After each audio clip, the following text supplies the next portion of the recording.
다들 살인적인 물가라는 말 들어봤어? 인쇼하다가 살까 말까 고민될 때 있잖아. 일단 자고 내일 결제해야지 했어. 근데 다음날 눈 떠보니까 10만원이었던 가격이 20만원이 돼 있는 거야.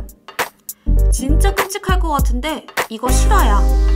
물가가 1년에 100만% 오르는 나라가 있어.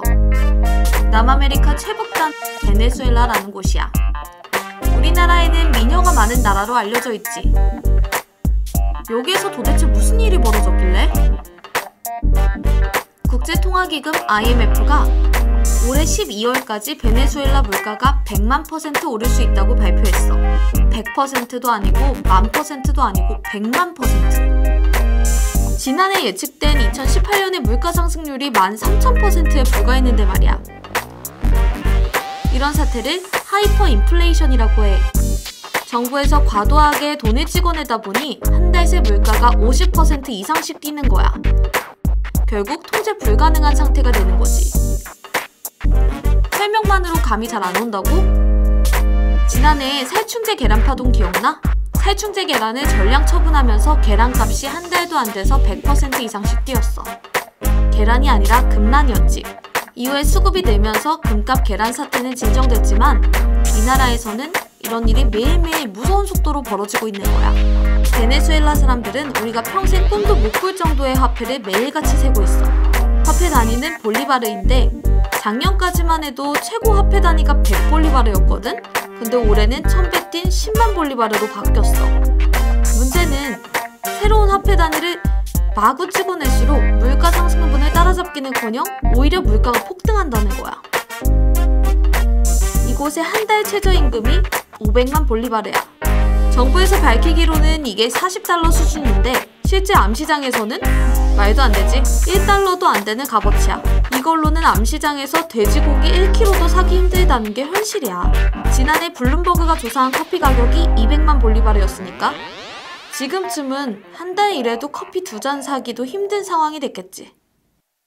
주식인 빵에 들어가는 옥수수 가루를 구하기 어렵다 보니 국민 10명 중 9명은 2015년보다 적게 먹고 평균적으로 살이 11kg나 빠졌다고 해. 안 먹어서가 아니라 못 먹어서. 국민들은 니콜라스 마두로 베네수엘라 대통령 이름에 빗대 마두로 다이어트라고 자주 하고 있어. 옥수수 가루를 구하기도 힘든데 의약품은 구할 수 있을까? 자칫 작은 병이라도 생기면 치료약을 구할 수가 없어서 병을 키우게 돼. 진짜 목숨이 위협받는 살인 물가인 상황이지. 먹고 살기 힘들다 보니 인심도 각박해져서 수도 카라카스의 살인율은 세계 1위로 올라섰어. 베네수엘라의 일상 어떤 모습일까? 1920년대 독일처럼 손수레에 지폐를 가득 싣고 빵 한 조각을 사러 가고 있을까? 베네수엘라의 상인들은 현금을 가져가면 돈을 받지 않아. 차라리 신용카드로 긁으라 그래. 현금 보관 비용이 훨씬 많이 든다는 거지. 주차비 같은 건 아예 에너지바나 초콜릿으로 결제하는 경우도 많아. 쓸모없는 지폐보다는 끼니가 될 만한 요깃거리가 낫다는 거지. 이렇게 되니까 우리나라에선 조물주 위에 있는 건물주도 여기선 안타까운 처지야. 한 달만 지나면 물가는 수십 배 이상 오르는데 월세는 한 달 전 가격인 거지. 한 달 전 월세를 받아서는 오늘 암시장에서 우유 한 통 사는 것조차 어려운 일들이 벌어지고 있어. 근데 그거 알아? 베네수엘라는 사실 남미의 석유 부자야. 전세계 석유 매장량 1위 국가니까.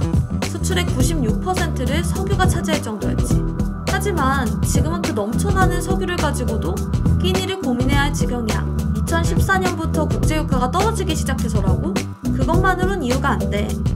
2016년 이후로 유가가 다시 회복세를 보이고 있으니까. 최근 터키 리라화가 폭락하는 것처럼 미국이 주도한 경제 제재 때문이라고? 마두로 정권의 주장이긴 한데 이것도 역시 극단적인 하이퍼 인플레이션을 설명할 순 없어. 마두로 정권의 실책도 크지만 근본적인 문제의 원인을 따라가려면 결정적 인물, 우고 차베스 전 대통령을 빼놓을 수 없지.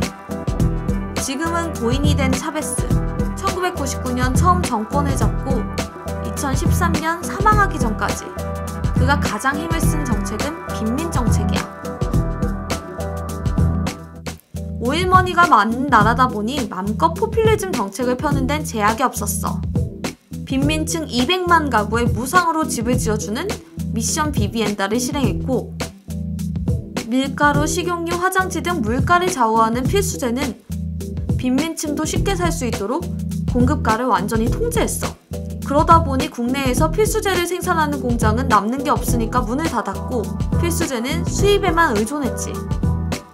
이렇게까지 포퓰리즘을 폈는데 이 돈 다 어디서 왔을까? 이 나라에서 돈 나올 곳은 하나, 국영석유기업 PDVSA. 차베스는 정권을 잡자마자 전문성 없는 자기 사람들을 낙하산으로 앉히고 나오는 수입은 족족 포퓰리즘 정책에 썼어. 나가는 돈 많지 투자는 없지. 그렇다 보니 하루에 생산할 수 있는 석유량은 계속해서 줄어들 수밖에. 여기에 환율을 통제하는 정책까지 펴서 악수를 뒀어. 정부를 통해서만 고정비율로 환전하도록 했던 거야. 고정비율이니까 실제 환율을 반영하지 못하잖아? 그러니까 외환거래는 대부분 암시장에서 이뤄졌어. 그러니 외환 수요는 많은데 볼리바르만 시장에 넘쳐나다 보니 화폐 가치가 떨어져서 인플레이션이 더 심해진 거야. 가만 보면 차베스의 정책은 첫째도 통제, 둘째도 통제, 셋째도 통제. 여기에 극단적인 포퓰리즘 정책까지 시너지를 일으키다 보니 최악의 상황으로 불이 붙은 거야. IMF 발표 이후 마두로 정권은 10만 볼리바르를 1볼리바르로 액면절하했어. 지금 갖고 있는 화폐의 가치가 10만 분의 1로 줄어든 거야. 과연 해답이 될 수 있을까? 사실 10년 전 짐바브웨가 이와 비슷한데 물가 상승률이 조경해 무려 897%까지 올랐거든. 이때 자국 화폐 100억 짐바브웨 달러를 1짐바브웨 달러로 액면절하한 적이 있어. 하지만 이 정책 효과가 있었겠어? 짐바브웨는 자국 통화를 완전히 포기하고 미국 달러를 쓰는 것으로 바뀌었거든. 베네수엘라는 또 다른 궁여지책을 발표해. 지난 2월 매장된 원유를 담보로 가상화폐 페트롤을 발행했어. 원유라는 실물을 기반으로 화폐의 가치를 높여보겠다는 거지. 정부는 부동산 거래를 비롯해 세금, 이자 납부까지 페트롤로 하게끔 했는데 제 역할을 해줄 수 있을지는 의문이야. 미국에선 페트롤 거래 금지를 선언했거든. 결국 서민을 위한다는 포퓰리즘 정책이 서민은 물론 나라 전체를 빈곤에 시달리게 한 거지. 정부가 대중의 인기에 영합하는 정책만 펼 경우 시장의 자율성을 얼마나 망가뜨릴 수 있는지도 베네수엘라는 보여주고 있어. 한번 경제 원리가 무너지고 나면 회복하기가 정말 힘들다는 사실도 말이야. 하늘에 있는 애덤 스미스가 붕괴할 일이지. 지금 베네수엘라에 필요한 건 성급한 화폐 개혁보다는 국가 안팎으로 신뢰를 줄 수 있는 정부의 행보 아닐까 싶어. 지금 이 영상을 보는 순간에도 베네수엘라의 물가는 얼마나 올랐을까?